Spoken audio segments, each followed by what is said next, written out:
this is Erika of Grapefruit Gardenia Designs and the Knit Kind podcast. I am joining you today for a midsummer catch-up, but I didn't want to miss the opportunity to check in with you after the Junction Fiber Mill retreat and before I leave to spend some more time with my parents this summer. So I have a little window this morning. I need to work on some computer work, but I also wanted to pop in and see how your summer's going and then share just a little bit about how my summer's going. I'm a little overtired. Lots of shuffling around in our family, business travel, things with, things that always come up in the summer that you don't expect. Anyway, you don't need to hear about all of that. So I am just back from Junction Fiber Mill's retreat where I taught a knitting workshop. I'm going to tell you a little bit about that. I'll tell you a little bit about some upcoming designs and put in a plug for women helping women and of course men as well, but I'll do that a little bit at the end. So if you are new here, welcome. We are a podcast that is akin to sitting at your local yarn shop or guild and having everyone come together to celebrate fiber arts and to do it with a leading value of kindness. So I can't say it enough. I think it's so important to those of us who embrace it. And for those of us who are looking for it, I hope that you find it here. If you're coming back to watch, thank you again. You know that we help spread the word for this community through likes and comments and engagements. And I appreciate all of that. And the comments are often so meaningful. I really do take time to look at them, respond to them. And this weekend I had a chance to meet some of you in person. So what a special treat when we're not in our local yarn shop, but we might be halfway across the country and we get to gather at something like we did this past weekend. So I'll give you a little bit of my experience from an instructor perspective, and I think there are other podcasts out there. I know Debbie from our local yarn shop, she has Dream Crafter Creations, and she did a little recap of her experience as someone who attended the retreat. Junction Fiber Mill just did their mill cast and they pre-recorded it before the retreat, but they had a little segment of photos. So if you're curious to see those, I know we can't all go to these things, whether it is physical limitations, financial limitations, scheduling limitations, or just something being sold out. So without sharing, so much that you feel like, why am I watching something I didn't go to? I think it's nice to share enough that you can have some of the experience virtually while understanding that there's nothing like that experience of being together in person. And that goes for teaching too. So I think I'll share a few things about that as well as I go. So I drove up on Friday, and it's important to me to be nice and fresh for a workshop. So it's not a long drive for us, but it always seems to take longer going up because you've got to get out of that hustle and bustle of the Boston traffic, which can make driving seem twice as long as it actually is. And it's probably to the Junction Fiber Mill without traffic, it's probably only like 2 hours and 15 minutes. I have to stop for numerous reasons, including health reasons. I have to stop and stretch my legs, even if I could just floor it the whole way there. So a little plug for that in women's health too. Remember everybody, even if you think you can do a drive without stretching your legs, it's important. Blood clots aren't fun, I can tell you that firsthand. So make sure when you take those long trips this summer or to a fiber festival, you stop, find a place to have a cup of coffee, find a place for a bathroom break. If you don't need either of those, just find a place to pause for a minute. You can check your phone, don't check it while you're driving. How about that? Lots of reasons to stop. So we drove up on Friday. We stopped for lunch at the Common Man rest stop, which is in Hooksett, New Hampshire. Also, if you're ever going up to that area, whether it's for Vermont Sheep and Wool or an open house or just to sightsee, that is a great rest stop for two reasons. There's good food. The Common Man has great food, great options. And then also on the one that is northbound, I believe it's called the New Hampshire League of Crafters, have a little store, and it's really lovely with all kinds of handcrafted things.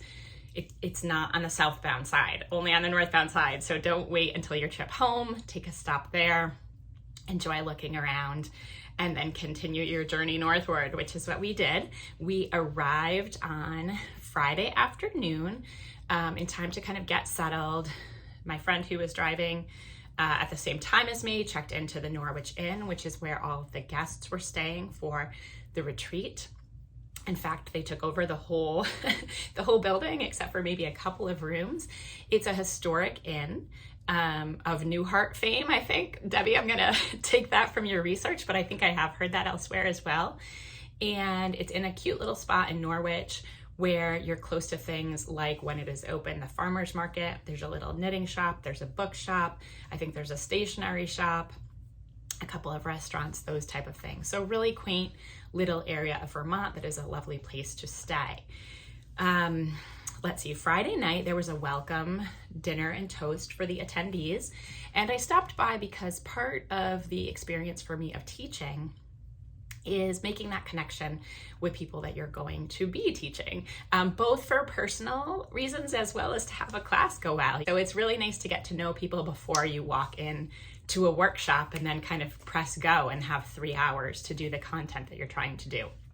So I stopped by there. There was a fashion show, which give a little shout out to Mindy. I might not mention everybody by name.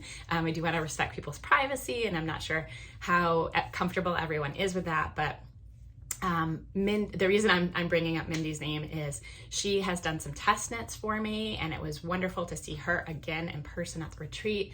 And for the fashion show, she did show my transitions cowl, which she test knit. It's not released yet, but that's actually also what I'm wearing right now. I am wearing a version that is in wool. It's the koigu here, and then a solid, which was from a local dyer who doesn't dye anymore, but was in my stash. So this is a wool version. The version that I knitted it in, and the yarn that I chose for the design, I've shown before, but it's Ellen's Half Pint Farm. And this is, she has two blends. One is yak and silk, 50-50%. And the other one is baby camel and silk. And so you can see that this still has nice drape, but this has the kind of drape that a wool's gonna have. This has drape that camel and yak and silk are gonna have. It's just totally different. But part of the reason that this was so fun that Mindy was able to test it and show it is because Ellen Menard is the hand dyer behind Ellen's Half Pint Farm, which is this yarn, this gorgeous glowing yarn. And she did a workshop on dyeing, hand dyeing. So it was really neat to kind of bring that all together. Friday night at the fashion show, I'll put a couple pictures in, and like I said, Debbie from my local yarn store who wore her Zanette sweater, which was a mystery knit along. It was fun. People had everything. We had I believe it was a husband or a partner model Althea Coleman sweater with, of course, wonderful cables. There was a Bergman sweater that was stunning with Junction fiber mill yarn. And there were just so many. I think there was a Jen Steingass. Somebody had designed their own shawl. That was beautiful. And I made sure to recognize that afterwards. That was just gorgeous. So it was neat to see a whole range. And of course, a lot of summer tees, right? That's kind of the hot thing to knit right now and to wear, obviously, even though we had beautiful weather there and you could kind of get away with a shawl here and there or putting on a sweater for a fashion show, it's still summer.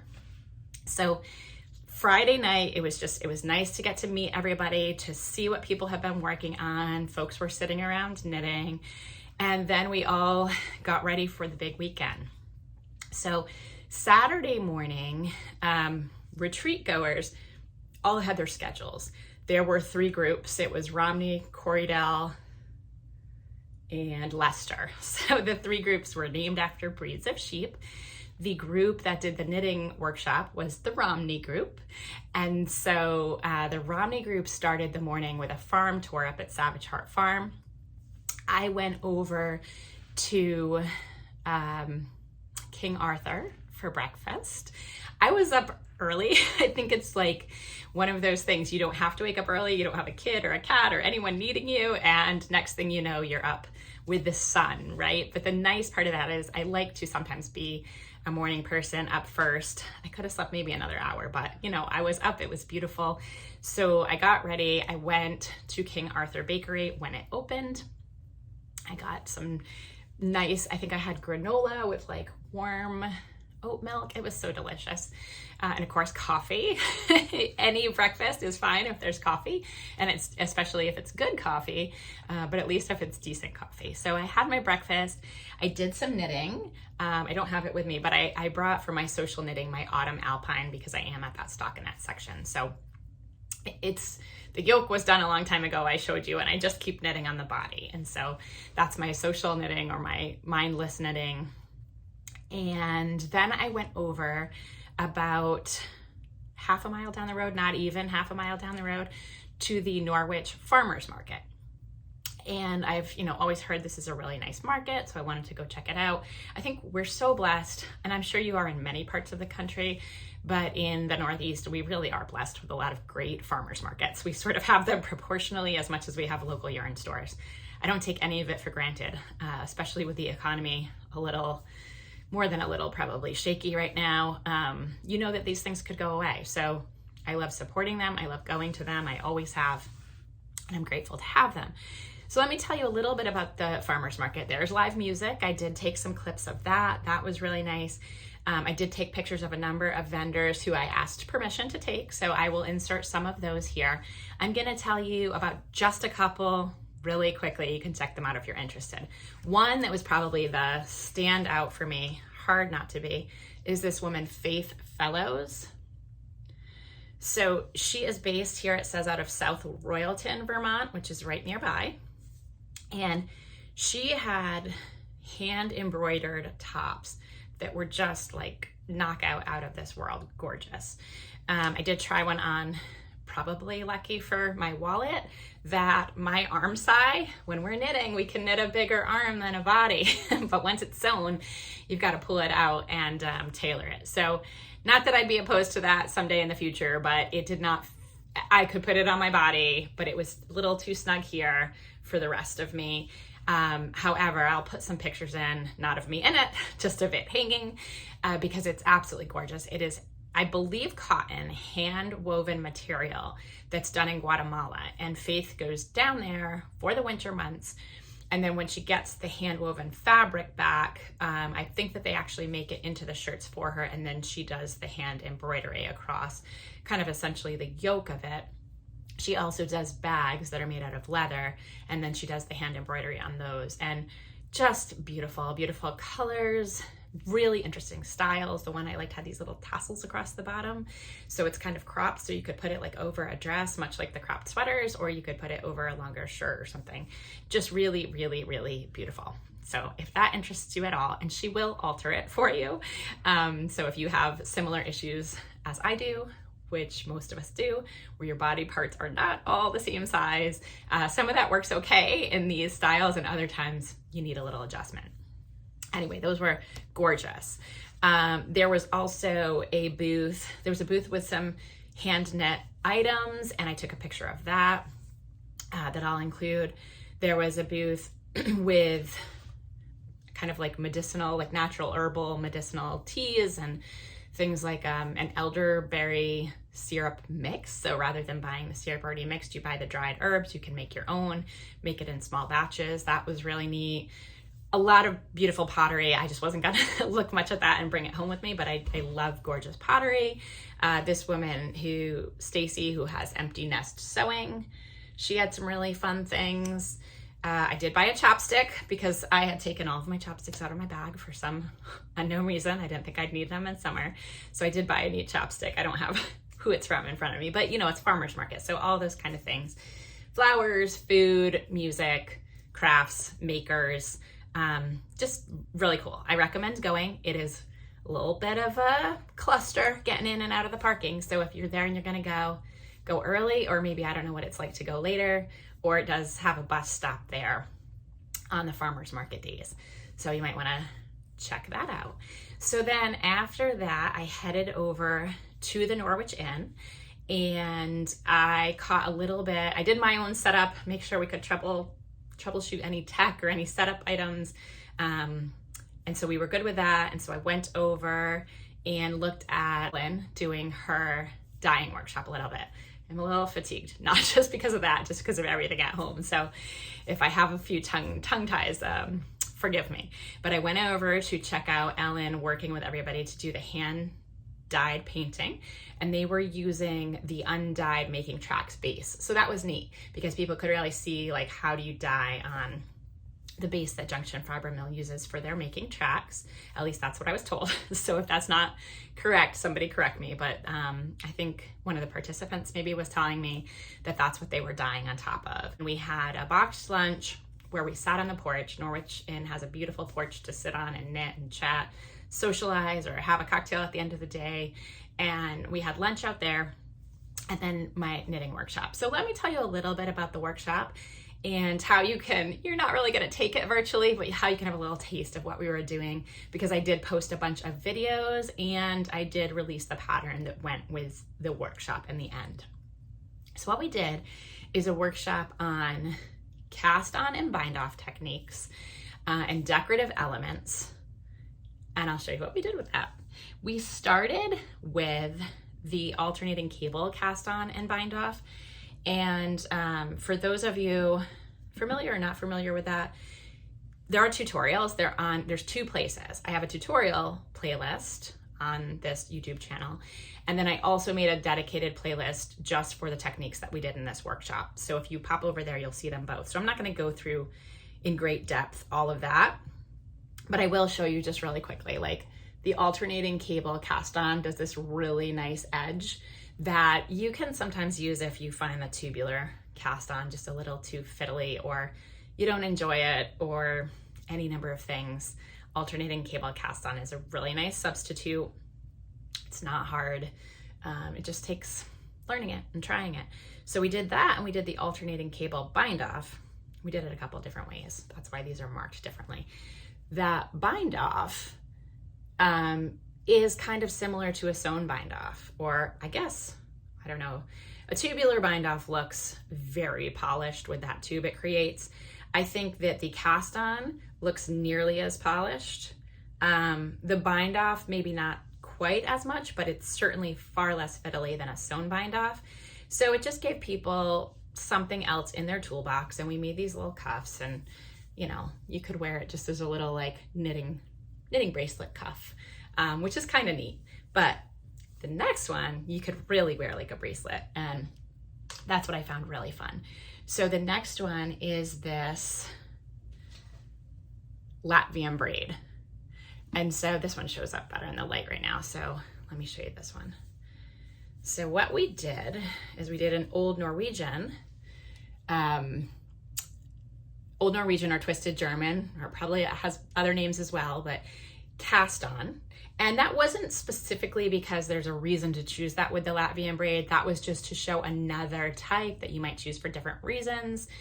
And it's a little bit stretchier. I like it. I use it a lot, and I just find it kind of fun to do. It's got a little bit of like a wave edge to it. And so we did that cast on with the Latvian braid technique, and then a lace bind off knitwise. So that's what we put together on this one. And the thing I think is so fun about these, do you remember, maybe you did, maybe you didn't, but when we were growing up, the coolest thing in the summer was to get one of those rope bracelets when you went to the beach and let it shrink on you by like swimming, and then it would shrink and swim. And by the end of the summer, a lot of times they were pretty ratty looking, but they were like, I don't know, I don't want to say a status symbol. They were like a kid's status symbol that you had a good summer and you went swimming a lot, and you know, child of the 80s, I guess. So we thought those were fun. And then when I was crafting as a little kid, we would make the friendship bracelets. So either the ones where you like finger knit or crochet them, or the ones where you tie the knots. And we would have our little stand and we would sell them, my friend Jill and I, across from the Pink Cottage in Martha's Vineyard, and we'd make our money from our lemonade and our bracelets, and then we'd run uptown. And of course you would trade your friendship bracelets. So I'm telling you, because what fun that at a retreat or with your knitting friends, you could make these, and you can do a couple of things with them. You can make them, you can just wear them, because how cute and fun is that? You can also trade them with your friends, because I think that's fun, or gift them, right? Like just one of those things to let somebody know you're thinking about them, and in the fiber world way. And then also the thing that's fun about them is they don't take very much yarn at all. And you can have leftovers from one of your projects where maybe you're not wearing that sweater all the time, but you have a little keepsake of the yarn and the project that you can wear more often. So anyway, the Latvian braid one, it has the kind of special place in my heart. I have a bunch of them that I did. The only one that I'm not super crazy about is the one in superwash, but it's my college color, school colors. So it's still fun for that reason. But in terms of how I liked how the fibers did, I mean, these are both Junction Fiber Mill making tracks and Farm Fresh or undyed. And that was like the perfect yarn to make these little bracelets. So I'm gonna leave this one on for now. I thought they were fun. This is one that was in Knit Picks and in the Simply Wool. So that was kind of a fun one to show off. And then this one is in the long wool that I used for my Mending Fences cowl. And so what was interesting is I'm the same knitter on all of them, but you could see with the fibers, even like this was a neat way to compare a long wool to a medium wool, right? And see just in a little cuff how different breeds can behave. So it's kind of neat. You could even do like a breed study and do a whole bunch of these cuffs in different breeds. You can tell I had fun with it. And then we did do a third one. And the third one is the one that turned into the pattern. I'm sorry, because I seem to have gotten some fibers floating in the air around my nose. So the one that turned into the pattern, I will show you. I'm trying to see which way I did this one. Okay, so this one we did an Estonian cast on. Try to get the light on it better. You can't see it quite as well here, but I think this is the only cuff I have. I do have my finished objects. So I'll show you here as well. This is the Estonian cast on. So see how it creates a flexible edge, which is nice. Also sort of a decorative edge that has these bumps all along it. So we did an Estonian cast on, and we did, similar to the second cuff, a lace bind off, but we did this one purlwise to create that row of bumps that kind of mirrors the one more or less from the Estonian cast on. And I'll show you in the finished project why. And then in between, this is corrugated ribbing. So for the workshop, we kind of paced ourselves, the cadence of it. There were on-ramps and off-ramps for people of all different levels of knitting. So maybe, you were just too tired and you really didn't want to bother trying to learn a Latvian braid, which I don't think we had, and I think everybody tried it, but you could just go ahead, learn your cast on, learn your bind off, and do ribbing in between. And that way we could make sure that we were balancing people who felt like they needed to keep up and were, you know what it's like to be in a class and feel like you're the one people are waiting for. And I didn't want anybody to feel that way. And you also know what it's like sometimes to be in a class and be bored because you've done something fast. So that's why we made all of these different things where you could choose how much you wanted to learn, and everybody was helping each other. And so that was really nice. So those were our techniques. Obviously corrugated ribbing, it's not rocket science. It's knitting in one color and purling in the other, but there are some subtleties to it where when you do this cast on, for example, and then you go into the purl row, you want to know that you're purling in the same color you cast on, or you're going to need a setup row. So there are little things like that along the way. And I think this one kind of looks like piano keys.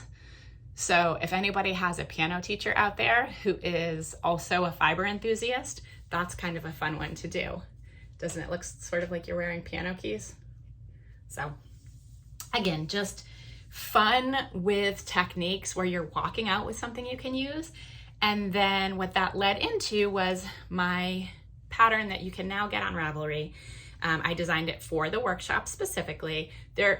Oops, that one's upside down. They're simple little fingerless mitts. So let me show you how they fit.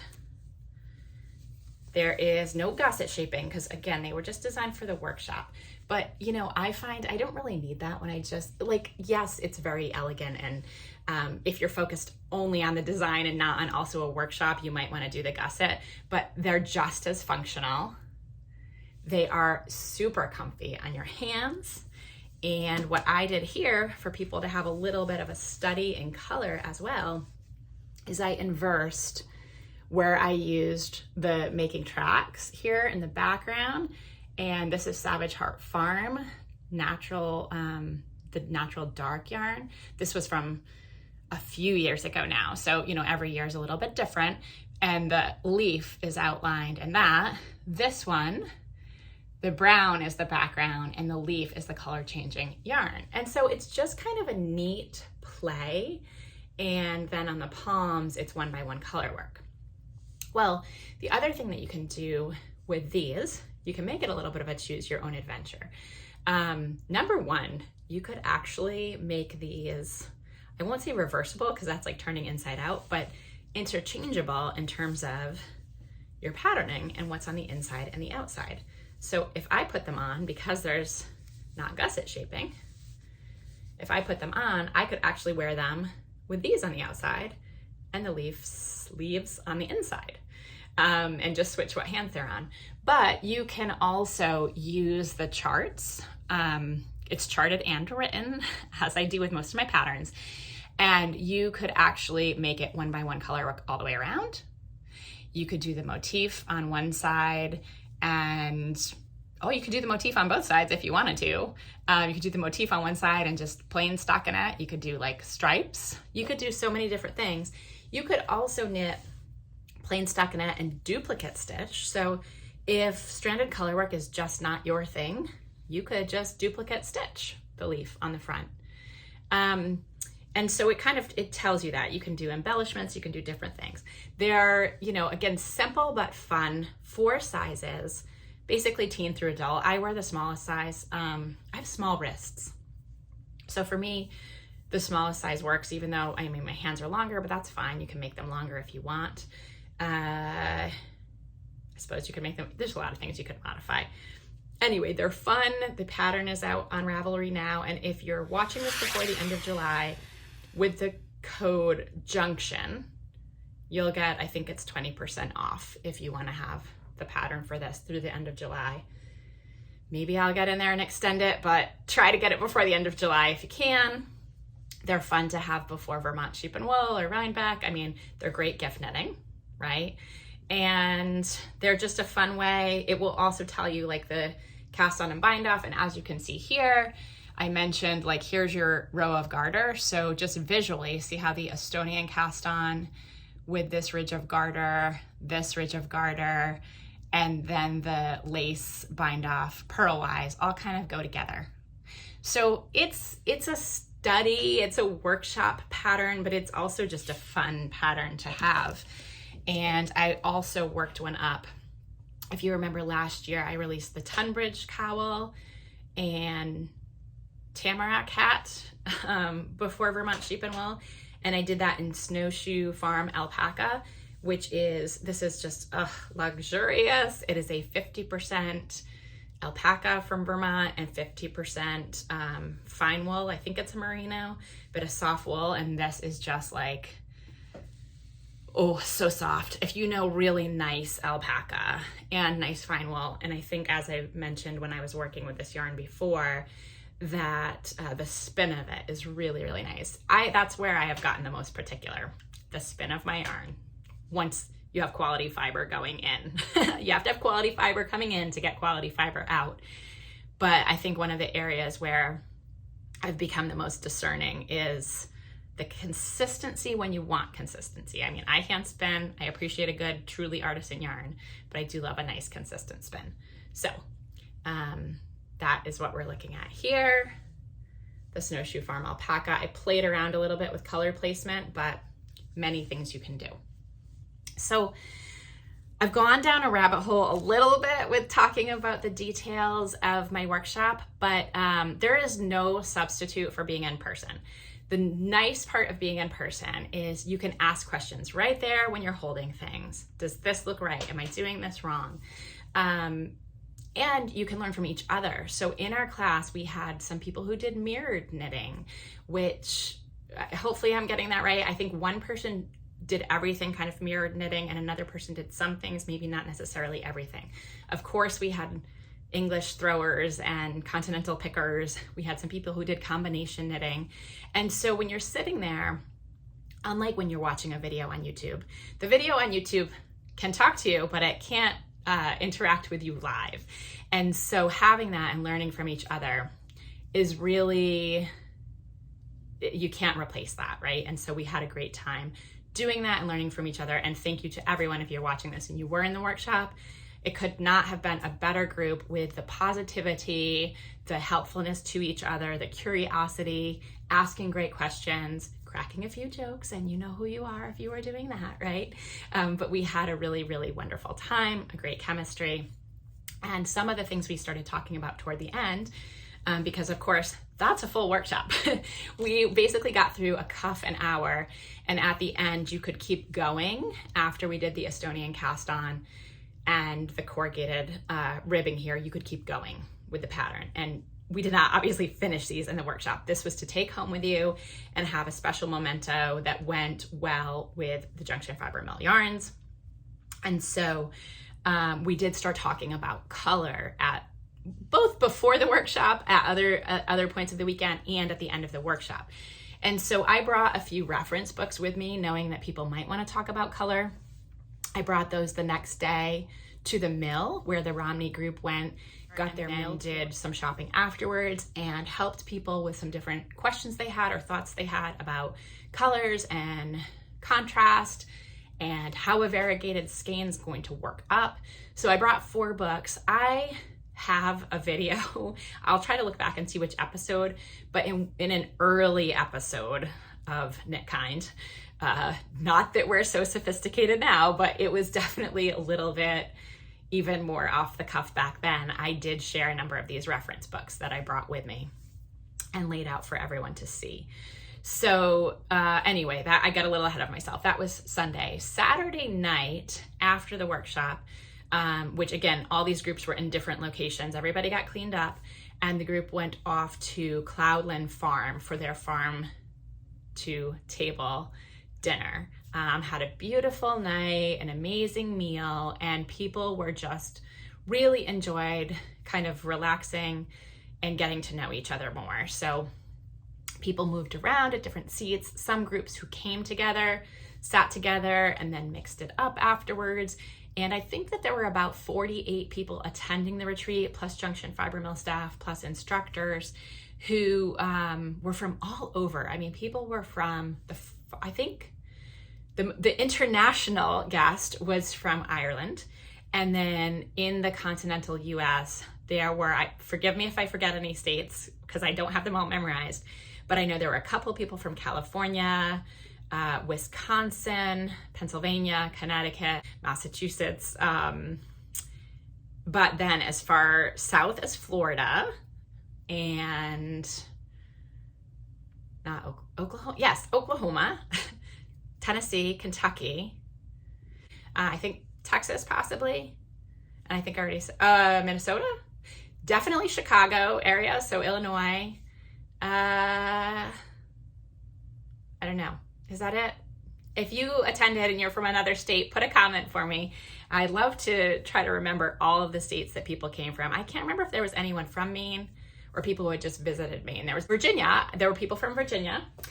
And then some people were like in Maine temporarily, I think for the summer or something. So anyway, where else were you from? Please remind me.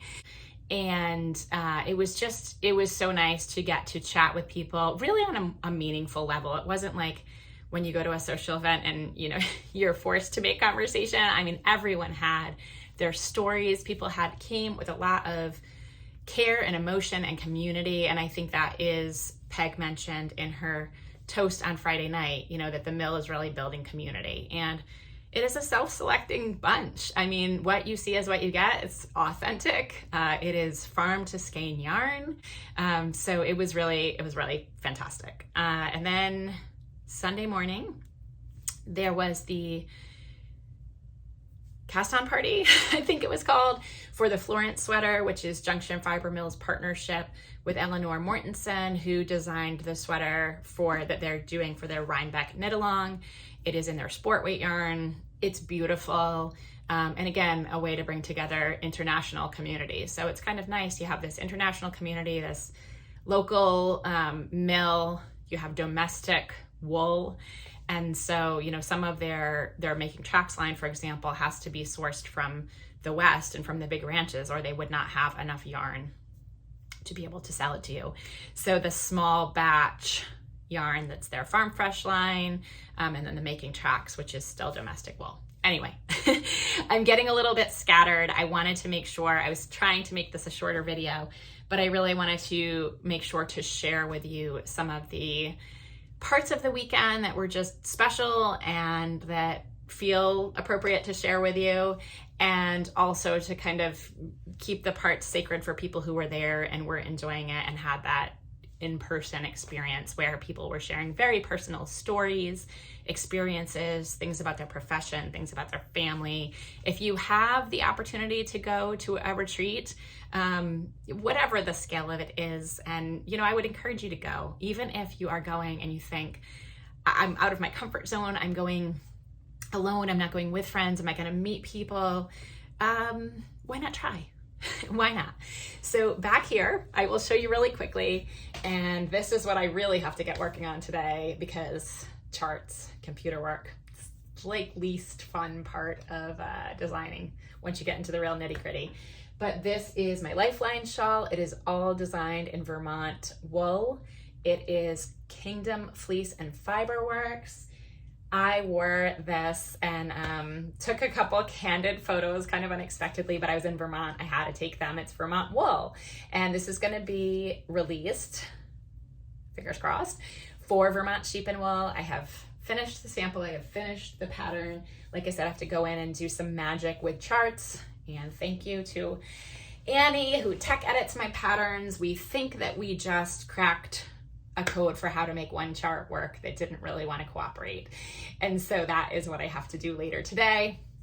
And then it will go into testing. And then once it gets through testing, it will be ready for you.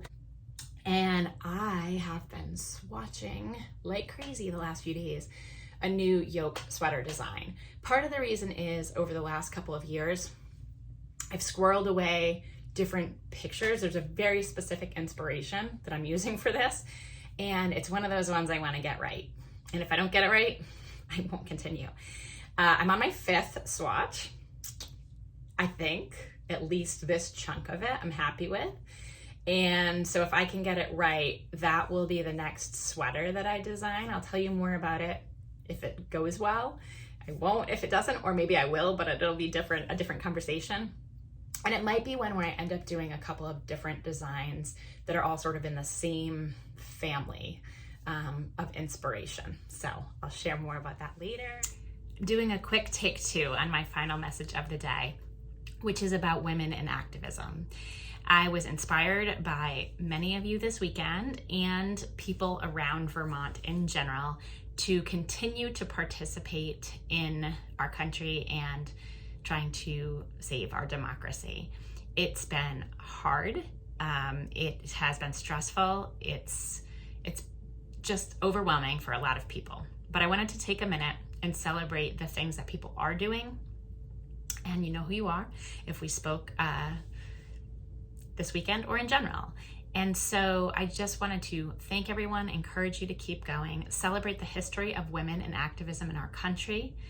I would love to recognize Charles Payne, who was a professor of mine in college and brought in people who had participated in the civil rights movement in the 1960s, who had us watch the full Eyes on the Prize documentary series, who arranged small dinners and coffees with people who participated in freedom marches and voter registration drives and lunch counter demonstrations and the Student Nonviolent Coordinating Committee, marches. I'm sure I am leaving things out. Yeah, I think I said all this. I've tried to take this a couple times and I've just ended up talking too long. So anyhow, recognizing people of all ages and past generations who have done things for our generation, even if that wasn't going to benefit them directly, and asking all of us to keep that in mind for future generations and continuing to do what we can to make the world a better place, a kinder place, a place that has more equity and more opportunity for everyone. So I'm gonna leave it at that today, but thank you for watching. Knit kindly, live kindly, and keep doing what you're doing. I'll see you again soon.